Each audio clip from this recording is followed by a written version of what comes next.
श्री राम।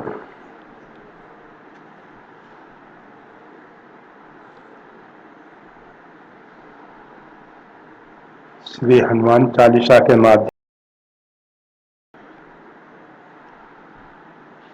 हम वाणी के द्वारा, मन के द्वारा, बुद्धि के द्वारा परमात्मा के साथ जुड़ने का प्रयास करते हैं। हनुमान चालीसा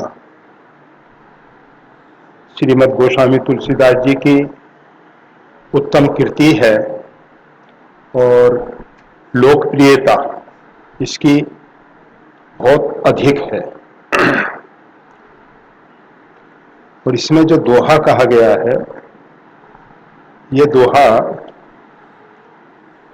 अयोध्या कांड के प्रारंभ में भी आता है। रामचरितमानस में यही दोहा आता है। श्री गुरु चरण सरोज रज निजमन मुकुर सुधार, वर्णव रघुवर विमल जस जो दायक फलचार। इस विषय में चर्चा तो की गई थी। गुरुदेव के चरण कमल की रज के द्वारा अपने हृदय रूपी दर्पण को साफ और स्वच्छ करके, अभी हमारा मन रूपी दर्पण बिगड़ा हुआ है, उसको सुधारने की जरूरत है। सुधार गुरुदेव के चरण कमल की जो रज है वो हमारे मन दर्पण को सुधार सकती है। अभी हमारे मन दर्पण में संसार के चित्र अंकित हो रहे हैं, एक जन्म के नहीं, असंख्य जन्मों के उसमें चित्र बने हुए हैं, अंकित हैं। दूसरे शब्दों में कहें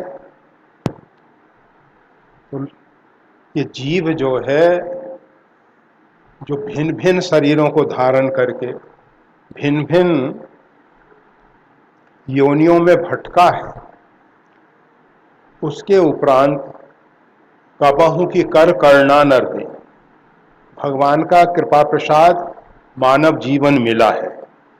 इस मानव जीवन में हम सबको अंतःकरण शुद्धि के लिए प्रयास करना है। क्यों? ये जो स्थूल शरीर दिखाई दे रहा है, पंच महाभूत की जो रचना स्थूल शरीर है, इसमें कोई भी घटना घटित होने से पूर्व सूक्ष्म शरीर में घटित होती है। इसीलिए अनेकों बार स्वप्न के माध्यम से हमको भविष्य की चेतावनी मिल जाती है। रामचरितमानस में आता है, श्री भरत जी महाराज देखई रात भयानक सपना, जाग कर ही कटकोट कल्पना।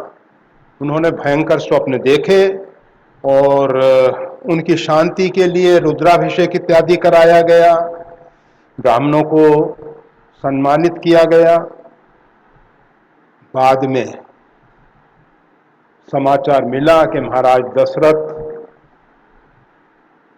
ये दूतों ने तो समाचार स्पष्ट रूप में नहीं दिया था, गुरुदेव वशिष्ठ के कथनानुसार अयोध्या जाने पर उनको विदित हुआ।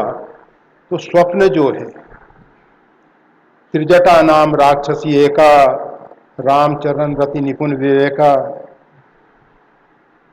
सबनो बोल सुनाए सपना, सबको एकत्रित करके उसने स्वप्न सुनाया है। सपने बानर लंका जारी, जात धान सेना संवर। ये जो स्वप्न है, उसने कहा हो ये सत्य गए तिन चारी। ये स्वप्न जो है, ये कुछ ही समय के अंतराल में सत्य होगा और हुआ भी। तो ये सूक्ष्म जगत, मन बुद्धि जो है सूक्ष्म शरीर, और ये सूक्ष्म शरीर सूक्ष्म जगत के साथ जुड़ा हुआ। रामचरितमानस में एक सैद्धांतिक बात बताई गई है। कुछ लोग जो हैं केवल आधि भौतिक जगत को ही स्वीकार करते हैं, अधिदेव को नकार देते हैं।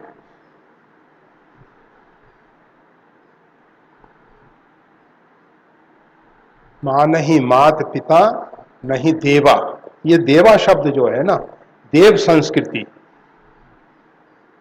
अधिदेव को नकार रहे हैं, आधि भौतिक जगत को भी अमर्यादित रूप में स्वीकार कर रहे हैं।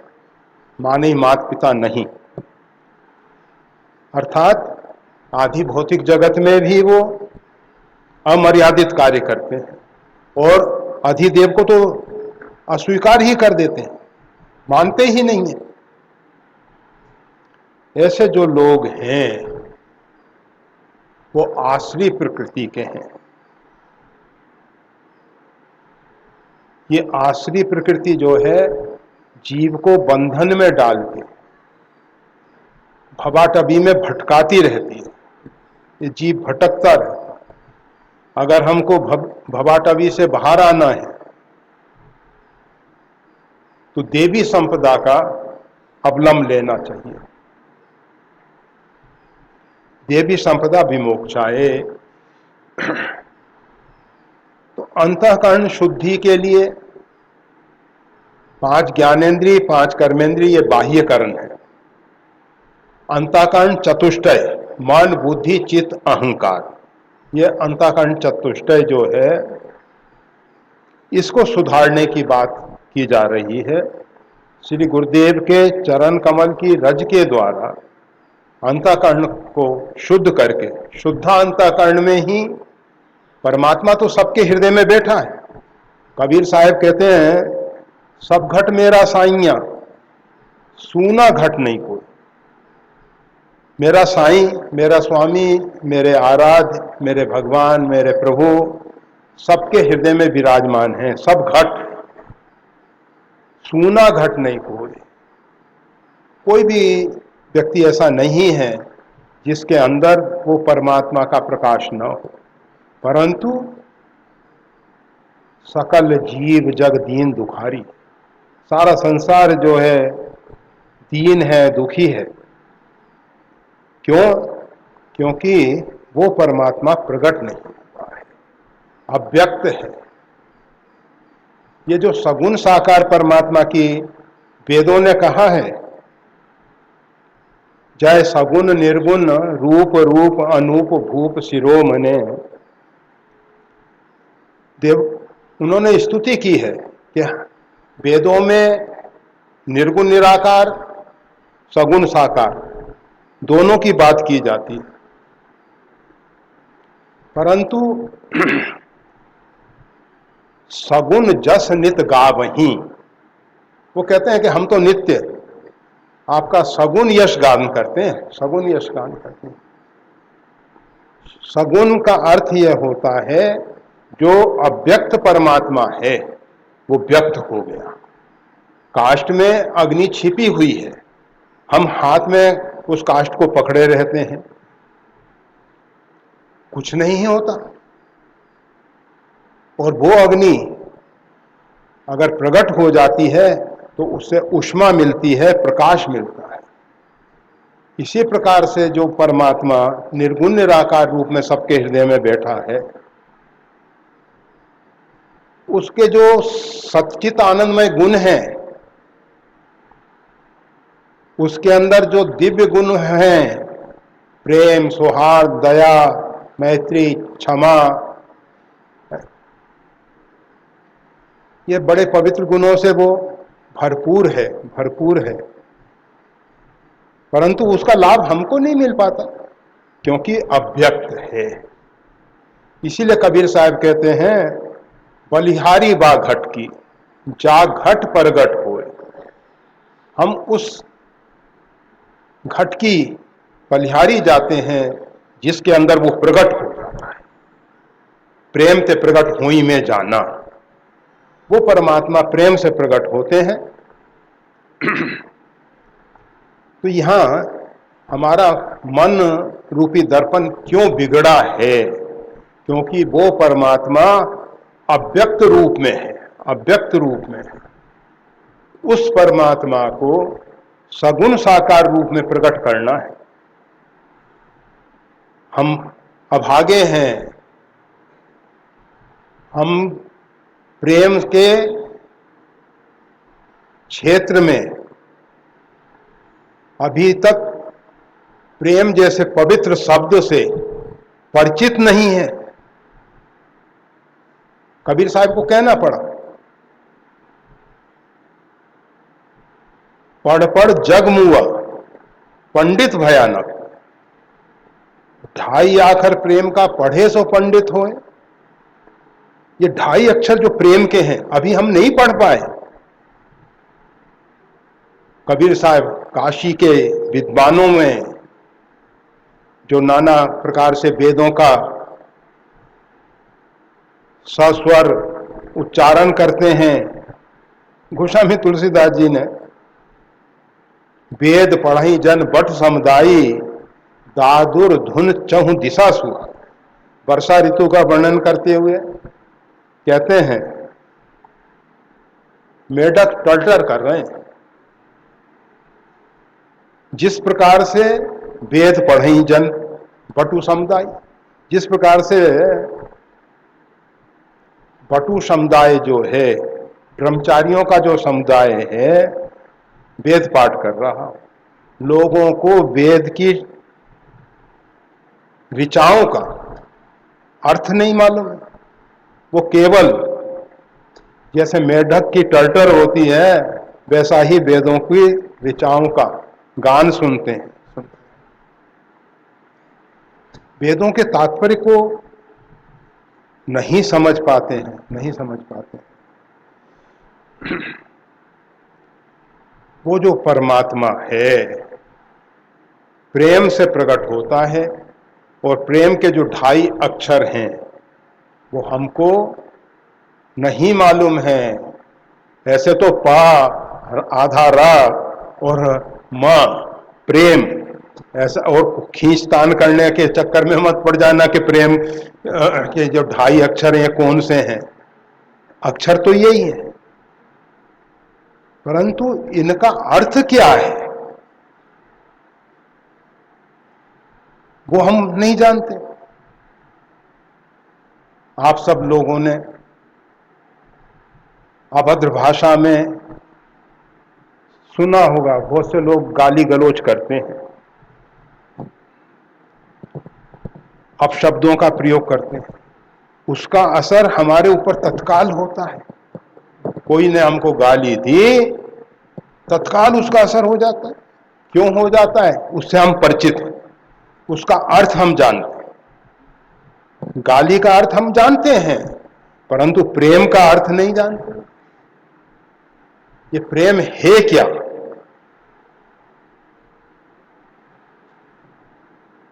जब काशी के विद्वान नहीं समझ सके, कबीर साहब तो काशी में विद्वानों के बीच में ये उद्घोष कर रहे हैं, 2.5 आखर प्रेम का पढ़े सो पंडित होए। पंडित का मतलब ब्राह्मण नहीं, हमेशा ख्याल करना। महाराज तुम पंडित ज्ञानी, महाराज दशरथ को सुमंत्र जी ने कहा है, महाराज आप पंडित हैं, आप ज्ञानी हैं। लोगों के मन में भ्रांत धारणाएं बहुत आ गई हैं, बहुत भ्रांत धारणाएं। कोई तिलक लगाए हैं, कोई ऐसा, आइए पंडित जी, आइए पंडित जी। अरे भाई, पंडित शब्द बड़ा पवित्र शब्द है। पंडित मदन मोहन मालवीय, जिन्होंने काशी में हिंदू विश्वविद्यालय का प्रारंभ किया,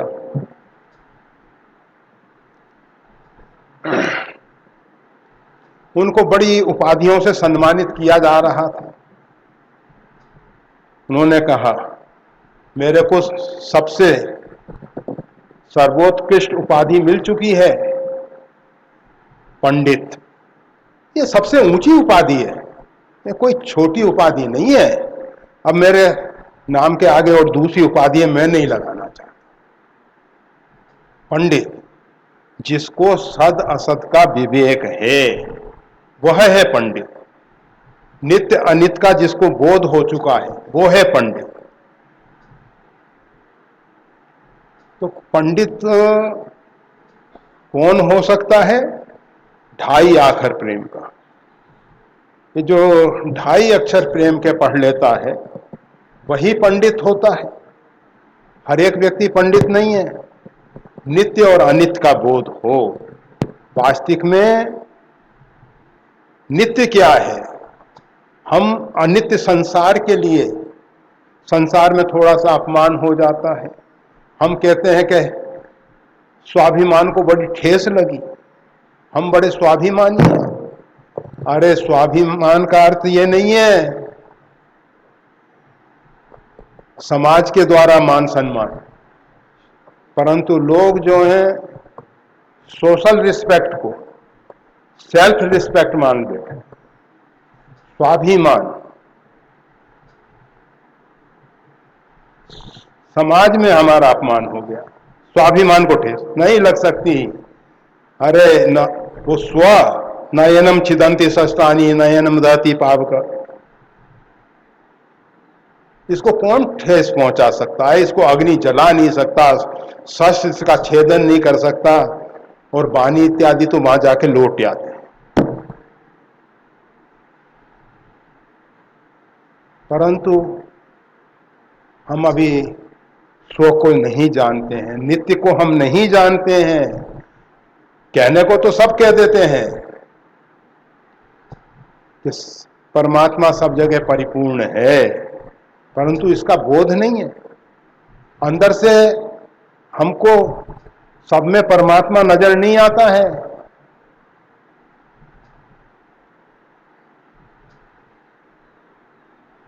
कहा जाता है वार्ता,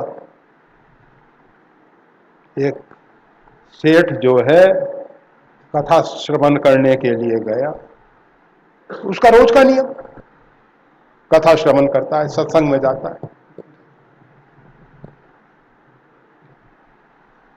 बच्चे ने आके कहा, पिताश्री पिताश्री बड़ा बड़ा ग्राहक आया है, चलो दुकान पे। अच्छा ठीक है, तू बैठ यहां मेरी जगह। बच्चे को अपना प्रतिनिधि बना के कथा श्रवण के लिए, सत्संग के लिए बैठा दिया, और स्वयं दुकान पे जाके ग्राहक के साथ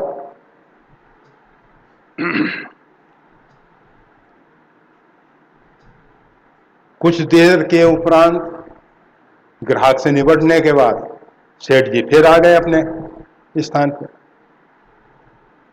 कहा जा दुकान देख। बच्चा दुकान पे गया,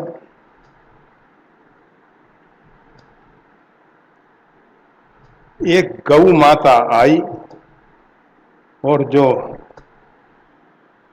बोरों में भरा हुआ खाद्यान्न रखा हुआ था उसमें वो मुंह मारी। अब वो खाने लगी और ये बच्चा बड़ा तन्मयता से देख रहा है। उसी समय आ गया सेठ, सत्संग पूरा हो चुका था, आ गया और गाय के ऊपर एक लाठी का प्रहार किया। गाय तो चली गई, ये बच्चा गिर गया। बच्चा अब तो पानी छिड़का, ये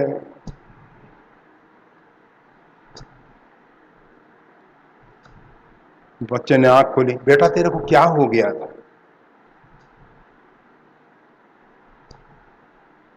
पिताश्री सबके हृदय में परमात्मा है, आपने उस गौ के ऊपर जो प्रहार किया उसके अंदर बैठे हुए परमात्मा के ऊपर प्रहार था, मैं सहन नहीं कर सका। कहा ये ज्ञान तेरे को कहां से मिला? कहा सत्संग में बैठा था ना, आपने कहा था, सुना मैंने। सत्संग में बताया उन्होंने कि सबके हृदय में परमात्मा है। तो जो सरल हृदय वाले बालक हैं वो उसको ग्रहण कर लेते हैं। और पिता ने कहा इतने साल हो गए हमको कथा सुनते सुनते। अरे वहां सुनो और वहीं की वहां रख के चले आओ। अपने साथ लाने की जरूरत नहीं है ये सब, नहीं तो अपना व्यापार धंधा सब चौपट हो जाएगा। नित्य के विषय में हमको बोध नहीं है, बातें हम करते हैं, हमको सब में परमात्मा नजर नहीं आता है। परमात्मा सब जगह है, इस बात को हम स्वीकार नहीं कर पा रहे हैं, नहीं कर पा रहे। इसी प्रकार से वो प्रेम के जो 2.5 अक्षर हैं, प्रेम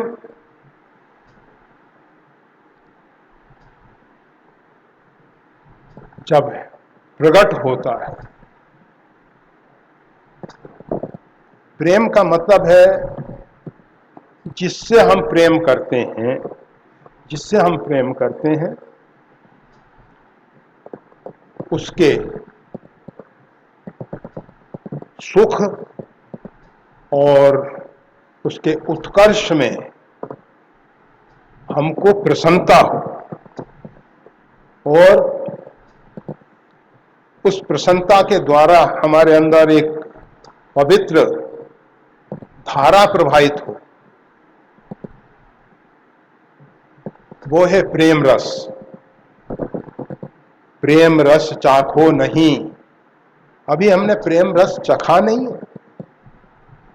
हमें केवल संसार में जो मोह आसक्ति है, किसी व्यक्ति में आ सकती है, बच्चों में आ सकती है, माता पिता में आ सकती है, उसको हम प्रेम मान बैठे।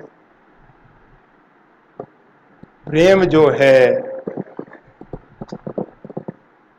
निस्वार्थ होता है, प्रेम किसी पे कब्जा नहीं करता। माता पिता बच्चे के ऊपर अपना अधिकार समझते हैं, अपना स्वत्व समझते हैं, वो प्रेम नहीं है। प्रेम का अर्थ होता है स्वतंत्रता पूर्वक, अर्थात अपने हृदय की आवाज सुनकर जो व्यक्ति जी रहा है उसमें हम किसी भी प्रकार से अवरोध ना पैदा करें।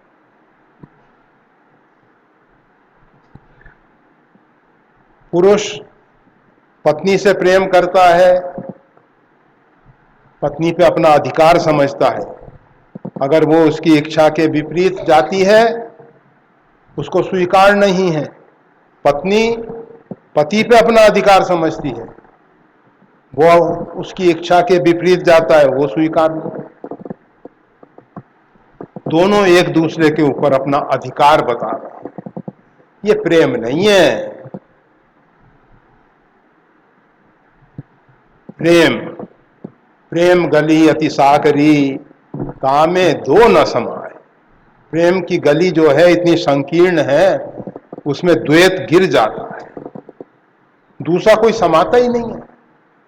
प्रेमी प्रेमास्पद प्रेम एक हो जाते हैं, एक हो जाते हैं। जहां प्रेमी और प्रेमास्पद अलग अलग हैं वहां प्रेम नहीं है। तो बिना प्रेम के प्रकट हुए परमात्मा का साक्षात्कार नहीं होता है, और उस परमात्मा के साक्षात के बिना, परमात्मा को सगुण साकार रूप में बिना लाए, हमारा हृदय रूपी जो दर्पण है वो बिगड़ा हुआ है, बिगड़ा हुआ है। उसको हमको साफ करना है, उसको साफ करना है। उसका उपाय बताया जा रहा है श्री गुरुदेव के चरण कमल की रज, इसके द्वारा हृदय रूपी दर्पण जो है वो सुधारा जाए, साफ स्वच्छ निर्मल बनाया जाए, जो बिगड़ा हुआ है उसको सुधारा जाए। उसके उपरांत वर्णव रघुवर विमल जस, रघुनाथ जी का जो निर्मल यश है, वृक्ष का यश वृक्ष का फल बता देता है। किस वृक्ष में कौन सा फल लगा है, वही उसकी यशोगाथा है। फल से मालूम पड़ता है कि यह वृक्ष ये है। फल को देख के जिस वृक्ष का फल उत्तम है, वो वृक्ष उत्तम है, वो वृक्ष।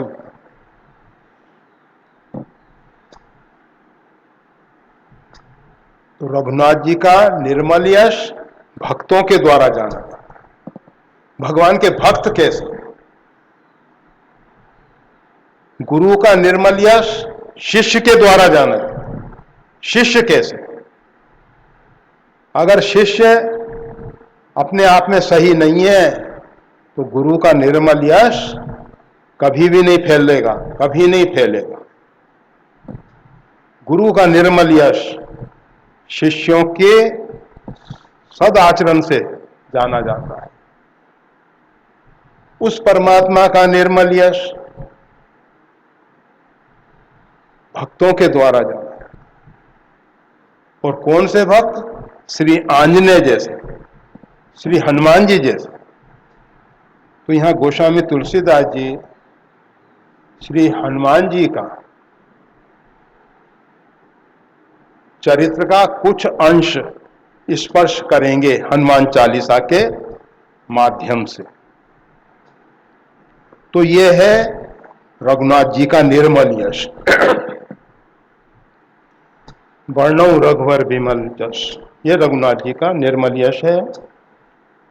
इसके बाद दूसरे दोहे में, वैसे ये सब चर्चा कल कर ली थी हम, कल या पहले, उससे पहले कर ली थी। फिर बारंबार कहते रहते हैं, कभी तो असर होगा, कभी तो समझ आएगी। बुद्धिहीन तनु जान के सुमरो पवन कुमार, बल बुद्धि विद्या देव मोहि हरम कलेश विकार। बुद्धिहीन तनु जान के, जो व्यक्ति अपने आप को बुद्धिहीन समझ के पवन पुत्र हनुमान जी का सुमरन करता है, उसके ऊपर हनुमान जी की कृपा होती है। हनुमान जी उसको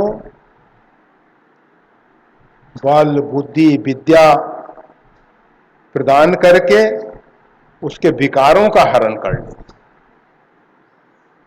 इस दोहे में गोस्वामी तुलसीदास जी कह रहे हैं, बुद्धिहीन तनु जान के सुमरऊं पवन कुमार। मैं अपने आप को बुद्धिहीन समझ के पवन कुमार श्री हनुमान जी का सुमरन करता हूं। वो कृपा करके मेरे को बल बुद्धि विद्या देकर जो क्लेश हैं, जो विकार हैं, उनको दूर करें। हरो कलेश विकार। दो चीजों से निवृत्ति है, तीन की उपलब्धि है। बल बुद्धि विद्या, ये तीन की उपलब्धि है और दो की निवृत्ति है। विकार और क्लेश। क्लेश के कारण हमारा मन जो है अशांत होता है, और अशांत मन में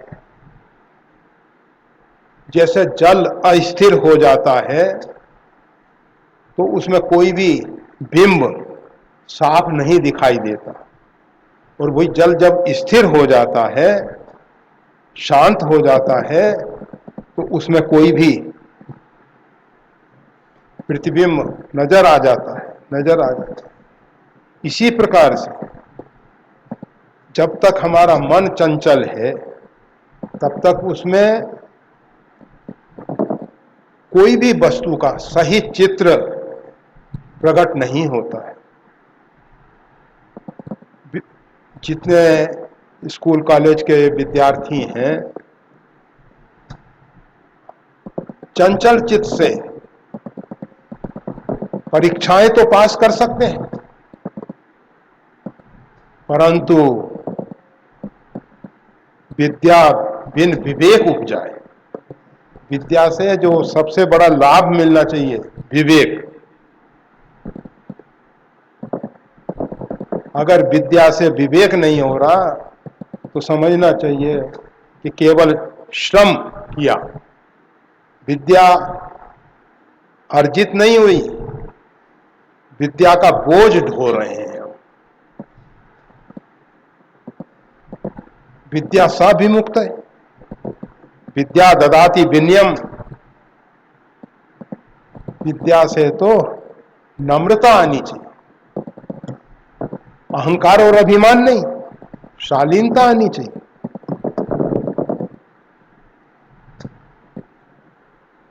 गोस्वामी तुलसीदास जी ने कहा अपने लिए है, बुद्धिहीन तनुजान के सुमिरऊं पवन कुमार। ये गोस्वामी तुलसीदास जी अपने निज के लिए कह रहे हैं, परंतु हम सबके लिए प्रेरणा है, प्रेरणा है। अपने आप को ज्ञानी मत समझो, अपने आप को बुद्धिमान मत समझो, अपने आप को श्रेष्ठ मत समझो।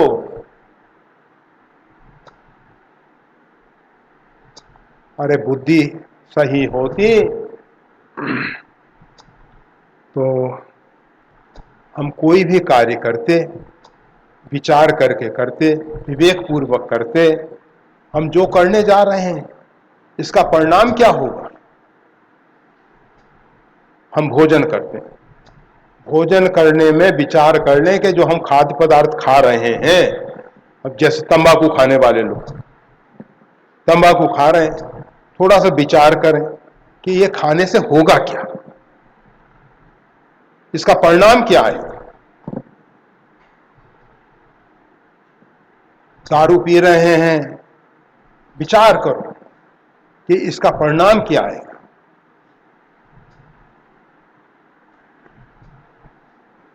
घर में बच्चे रोएंगे, परेशान होंगे, घर बर्बाद होगा,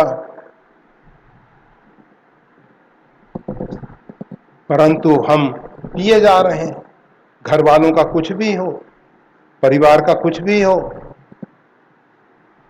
विचार और विवेक नहीं है, बुद्धि का हम उपयोग नहीं कर रहे। बुद्धि भगवान तो सबको दे के भेजे, मानव जितने भी हैं सबको भगवान ने बुद्धि दी है, परंतु उस बुद्धि के द्वारा दो शब्द जुड़ जाते हैं, सुमति और कुमति। मति यानी बुद्धि।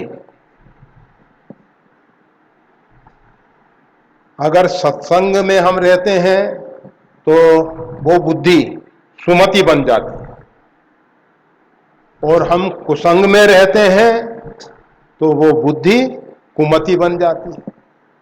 जहां सुमति तहां संपत्ति नाना, जहां कुमति तहां विपत्ति निदाना। जहां सुमति होती है तहां संपत्ति नाना, सम्यक प्रकार की संपदाएं, देवी संपदा, आधि भौतिक संपदा, सब कुछ प्राप्त हो जाती है। और जब वो कुमति आती है, जब ते कुमत कुमत जिए ठयऊ, अयोध्या में कुमति ने प्रवेश किया, मंथरा के अंदर आई, मंथरा से अरे ये तो ऐसा वायरस है, एक दूसरे के पास उड़ के पहुंच जाता है, उड़ के पास। ये छुआछूत का बीमारी नहीं है, स्पर्श करने से नहीं, उड़ के भी पहुंचता है। वो तो अच्छा रहा कि अयोध्या का भवन अच्छे ढंग से सैनिटाइज था, जिसके कारण वो वायरस वहीं खत्म हो गया, माता केकई से आगे नहीं बढ़ सका, आगे नहीं बढ़ सका, रुक गया।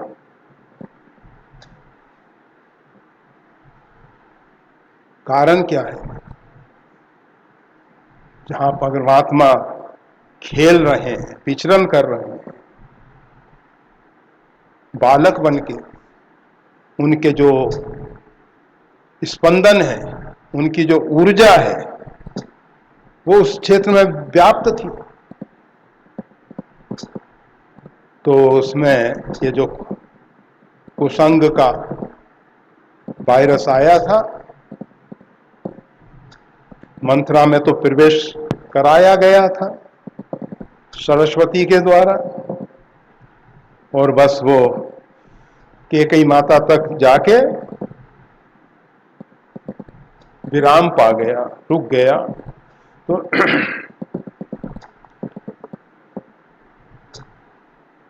जब हम कुमति कुसंग में पड़ जाते हैं तो वो बर्बादी है, वो बर्बादी है। एक दुर्व्यसन अनेकों दुर्व्यसनों को साथ ले आता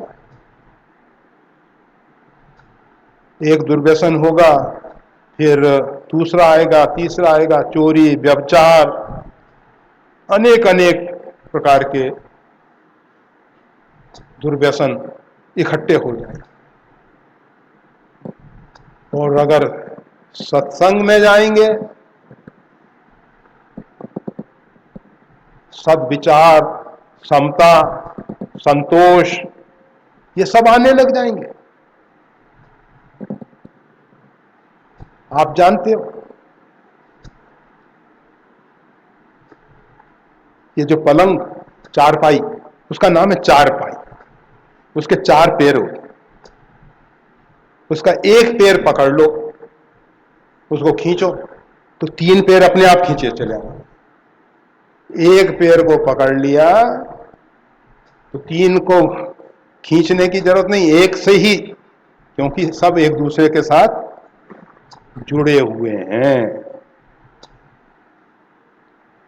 सत्संग में समता, संतोष, सद्विचार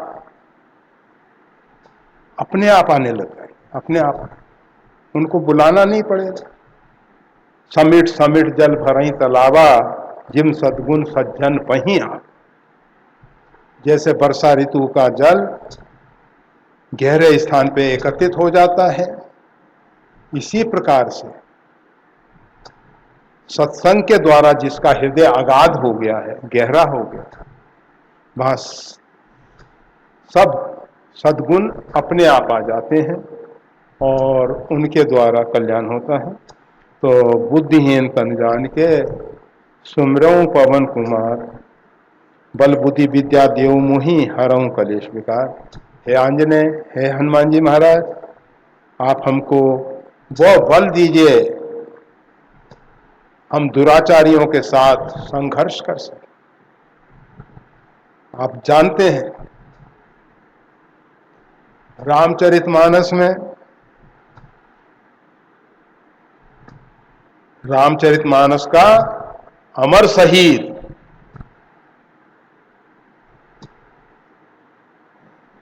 जिसने अपने प्राण उत्सर्ग करके,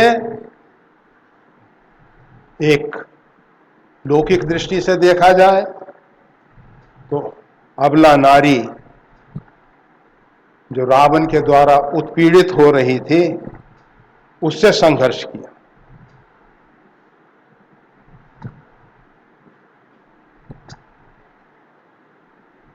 रावण को ललकारा, रावण को वरदान प्राप्त है। गीधराज जटायु जानते हैं इस बात को कि रावण अवध्य है, रावण का वध मैं नहीं कर सकता हूं, फिर भी सीता जी की रक्षा के लिए पुत्री करे जंत्रासा, सीते पुत्री करे जंत्रासा, है पुत्री सीता, भयभीत होने की जरूरत नहीं है, मैं आ रहा हूं। रावण को ललकारा, रे रे दुष्ट ठाड़ किन होई, निर्भय चले न जाने समोई। ये जब बात हम कहते हैं, उसी समय महाभारत का वो दृश्य सामने आता है जिसमें मतलब भारतीय इतिहास का काला दिवस, द्रौपदी को भरी सभा में निवस्त्र करने की कुचेष्टा, भीष्म जैसे धर्मात्मा और भी विद्वान वहां बैठे थे, गुरु द्रोणाचार्य वगैरह सब उपस्थित। जिस प्रकार से गीधराज जटायु ने ललकारा रावण को, रे रे दुष्ट, अगर उस प्रकार से भीष्म दुर्योधन को ललकार देते अथवा धृतराष्ट्र को फटकार देते, धृतराष्ट्र तेरे होते हुए ये क्या हो रहा है, तुम्हारे कुल की पुत्र वधू के साथ ऐसा अन्याय, साधारण नारियों की क्या स्थिति होगी, जब तुम अपनी पुत्र वधू की लज्जा अपने सामने लुटते हुए देख रहे हो। धृतराष्ट्र वैसे कहने के लिए अंधा है, परंतु सब जानकारी रखता है, कहां क्या हो रहा है सब उसको मालूम है। भीष्म को जहर दिया जा रहा है उसको मालूम है, लाक्षागृह में पांडवों को जलाने की कुचेष्टा हो रही है, सब जानता है वो।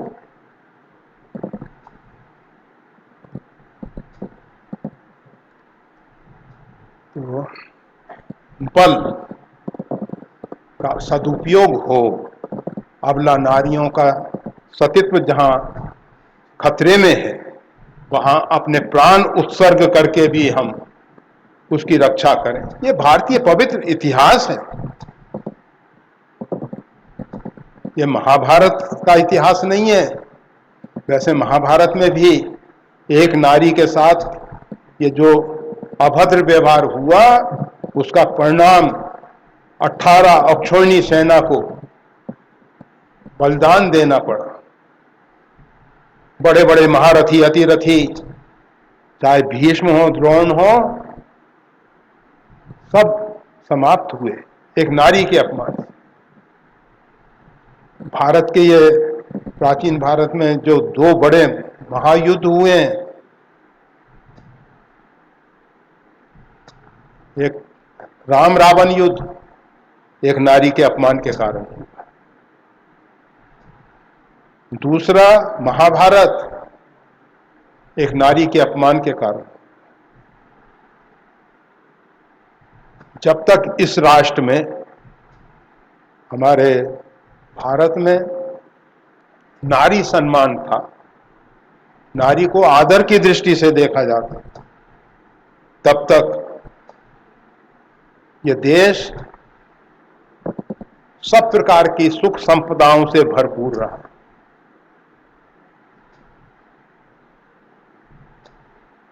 महाभारत के बाद भी पांडवों ने यज्ञ किया है,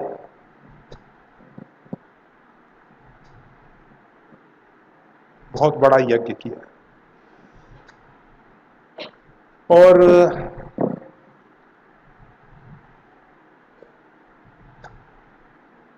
विभीषण को राज्य लंका का प्राप्त हुआ। विभीषण एक सही भक्त शासनाध्यक्ष बने। भगवान तो कहते हैं तुम सारी के संत प्रिय मोरे, धरऊं दे नहीं आन नहीं हो। तुम जैसे संतों के लिए मेरा पृथ्वी पे आविर्भाव होता है, आविर्भाव होता है। तो भगवान का जो प्राकट्य है विभीषण जैसे संतों को, ऐसे संत शासनाध्यक्ष बने। और अयोध्या में तो राजा राम,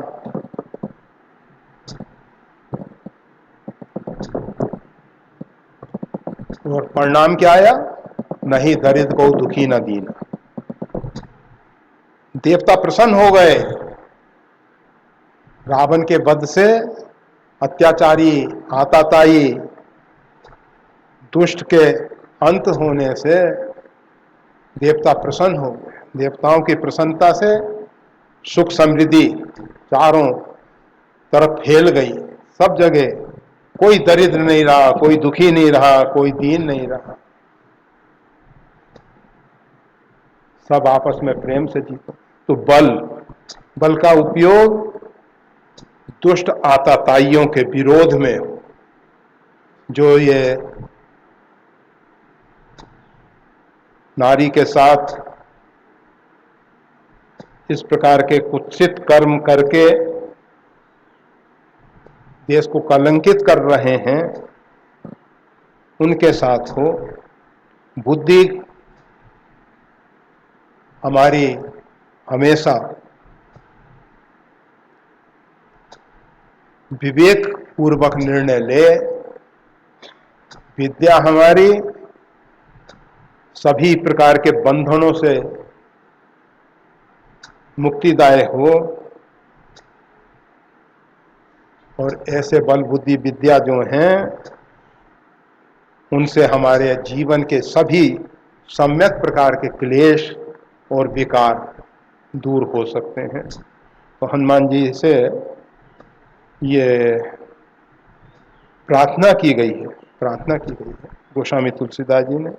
हमको भी प्रार्थना का ढंग बताया है कि केवल शब्दों में प्रार्थना ना की जाए। सुमिरऊ पवन कुमार, हनुमान जी का सुमिरन करना चाहिए। हम सब 108 हनुमान चालीसा के पाठ करते हैं। बहुत से हैं 54 पाठ प्रत्येक दिन करते हैं, 108 करते हैं, कोई 11 करता है, कोई 21 करता है। अरे भाई, इसमें कहा जा रहा है सुमिरऊ पवन कुमार। पहले हनुमान जी का सुमिरन करो। और सुमिरन के विषय में हमेशा एक ही बात कही गई है, सुमिरन की गति यूं करे जो नागर मन गागर में, हाले डोले सब करे मन राखे गागर। ये पुराने समय में, अभी भी वैसे बहुत सी जगह की स्थिति है जहां मीठा जल, मृदु जल, सॉफ्ट वाटर, कोमल,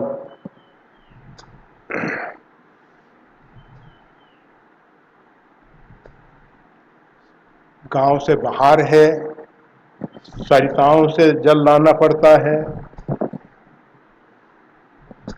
वैसे तो अभी प्रशासन ने गांव-गांव में पानी पहुंचाने के लिए कदम उठाया है, घर घर पे पानी पहुंचे, अच्छी बात है। परंतु योजनाएं बनती हैं, बिजली गांव-गांव तक पहुंची, फिर लाइन खराब हो जाती है, महीनों तक ठीक नहीं हो पाती। गुजरात में बाबा जोड़ा आया, सौराष्ट्र में कितनी जगह बिजली के खंभे गिर गए और फिर अभी तक वो उठा ही नहीं जा सके। अभी सभी गांव में बिजली की व्यवस्था सही नहीं हो पाई है। नई नई योजनाएं तो बहुत है, पुरानी को भी संभालो। ऊपर से नई योजनाएं आती हैं, वो भी क्रियान्वित हों, और जो पुरानी हैं उनको संभालने के लिए ये आप सब जो धारा सभा के सभ्य चुनते हो, ये जो असेंबली के सदस्य चुने जाते हैं, एमएलए, एमपी, किस लिए चुने जाते हैं? अपने अपने क्षेत्र को संभालें। जहां इस प्रकार से प्राकृतिक आपदाएं आए, समस्याएं बने, वो आवाज सत्ता तक पहुंचाएं और सत्ताधीश फिर उनका ख्याल करके और सब व्यवस्थाओं को पुनः यथोचित रूप में स्थापित करें। तो इसमें सुमरन की गति यूं करे। सुमरन की गति कैसे करे? जिस प्रकार से एक पनिहारी महिला सिर पे गागर रख के चल रही है, कभी कभी तो एक के ऊपर एक, दो तीन, दो तीन कलश रख लिए जाते हैं और हाले डोले सब करें, आपस में बातचीत करते हुए, वार्तालाप करते हुए चली जा रही हैं, परंतु मन राखेगा। अगर संतुलन बिगड़ गया तो सब गागर नीचे आके गिरने वाली है। इसी प्रकार सुमरऊ पवन कुमार, सब कार्य करो आप। संसार बुरा नहीं है, अगर संसार बुरा होता तो भगवान नहीं बनाते। भगवान ने ये जो संसार बनाया है सोच समझ के बनाया है।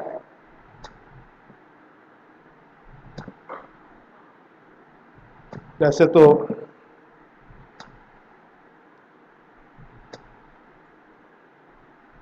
रामायण में कह दिया गया, बाल केल सम विधिमति भोरी, जो सृजे पाले हरे बहोरी। जो सृजन करता है, पालन करता है, फिर उसका हरण कर लेता है। बाल केल सम विधिमत भोरी। जैसे बच्चे खेल खेल में घर बना देते हैं मिट्टी के, फिर उसमें आयोजन हो जाते हैं बच्चों के खेल में ही, और जब देखा कि अब घर पे चलना है, हाथ फेरा और वो सब घरौंदे गिर गए।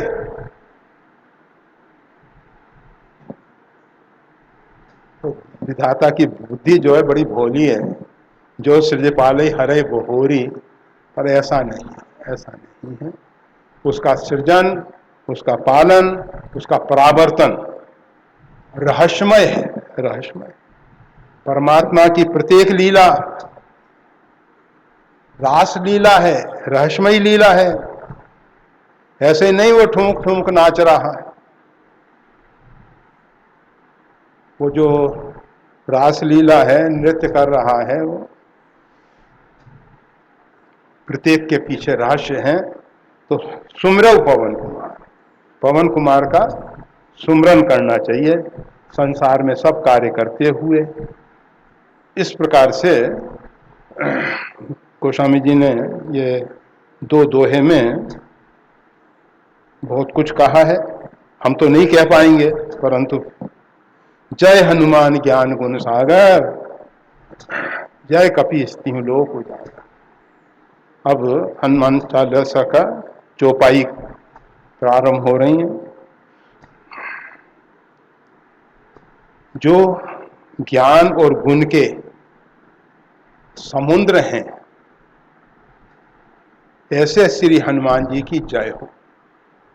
जो ज्ञान के और गुणों के सागर हैं, समुद्र हैं, अथाह जिनमें ज्ञान है, जिनकी ज्ञान की था पाना कठिन है, बहुत कठिन है। ज्ञानी नाम अग्रगण्य, ज्ञानियों में वो जहाँ ज्ञानियों की पंक्ति बैठाई जाएगी तो उसमें सबसे प्रथम, सबसे श्रेष्ठ ज्ञानी, ज्ञानी नाम अग्रगण्य श्री आंजनेय, श्री हनुमान जी महाराज। गुणों के भंडार हैं। आपकी जय हो, जय हो। हे हनुमान जी महाराज, आपकी जय। ये जय का अर्थ क्या होता है?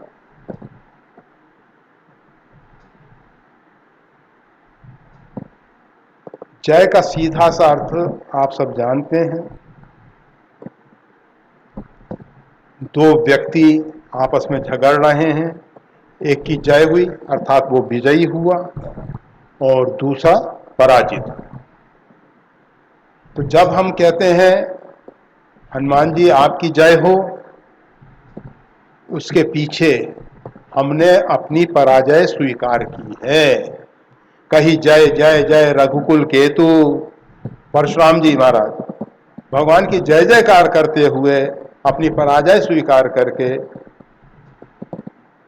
परशुराम जी ने भगवान के अंशावतार किस प्रकार से जय होनी चाहिए, किस प्रकार से जयकारा होना चाहिए, वो हमको बताया है।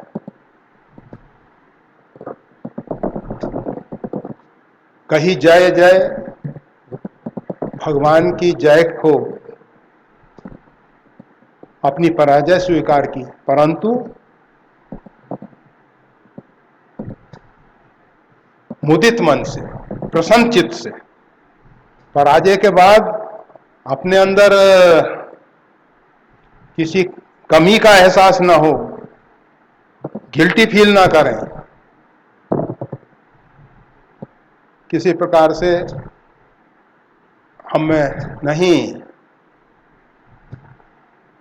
हम उसके सामने पराजित हुए हैं जो अपराजित है, उसको कोई पराजित नहीं कर सकता। हम उसके सामने पराजित हुए हैं जो अजात शत्रु है, जिसका कोई शत्रु जन्म ही नहीं लिया है। और भूल सबसे होती है, क्षमौ क्षमा मंदिर दो भ्राता, अंचित बहुत कहो अज्ञाता। मैंने अज्ञान के कारण बहुत कुछ अंचित कह दिया। आप दोनों भाई क्षमा के आश्रय हैं, महल हैं, घर हैं, आप हमको क्षमा करें। इस प्रकार के भाव से भर के जयकारा होना चाहिए। जय हनुमान अर्थात प्रभु, हम आपकी लीलाओं को नहीं जानते हैं, हो सकता है जानने अनजान में कभी कुछ आपके प्रति कह दिया गया होगा जो नहीं कहना चाहिए, ऐसा कह दिया गया होगा। अयोध्या के विद्वानों के बीच में हनुमान जी के विषय में एक वक्ता विनोद में कुछ कह बैठे, अर्थात पवन पुत्र हैं, केसरी नंदन हैं, शंकर स्वयं हैं। तो जब हनुमान जी का उपहास के विषय में कहा गया विद्वान के द्वारा, सब विद्वानों ने कहा उतर जाओ, इस मंच पे आपको बैठने का अधिकार नहीं है। हनुमान जी के विषय में ऐसा कह रहे हो? हनुमान जी के विषय में कोई व्यंग की जरूरत नहीं। अरे हनुमान जी की जो चित्र विचित्र लीलाएं हैं, उनके रहस्य को समझने की कोशिश करो। और फिर तो यहाँ जब कहा जाता है जय हनुमान, हनुमान जी आपकी जय हो, तो उसके पीछे भाव है हम पराजित होके आत्मसमर्पण कर रहे हैं, हनुमान जी के लिए हम समर्पित हो रहे हैं। और जो भी हमने जान में अनजान में भूलें की हैं, क्षमो, उनके विषय में आप क्षमा करें। और जब हनुमान जी हमको स्वीकार कर लें, अर्थात उनका वरद हस्त हमारे सिर के ऊपर आ जाए। हनुमान चालीसा का पाठ करें ना, तो ऐसा नहीं कि बस घास काटनी है, तेजी से पाठ नहीं, अरे प्रेम से पाठ होना चाहिए। और एक एक लीला का जैसे चित्र खींच के रख दिया है, वो सब सामने दिखाई देना कि हनुमान जी का वरद हस्त उठाए हमारे मस्तक पे आ गया है। जय हनुमान ज्ञान गुण सागर, जय कपीस तिहु लोक उजागर। तीनों लोक में हे कपीश, आपका यश प्रकट हो रहा है। प्रकट हो रहा है। आपकी जय हो, आपकी जय हो।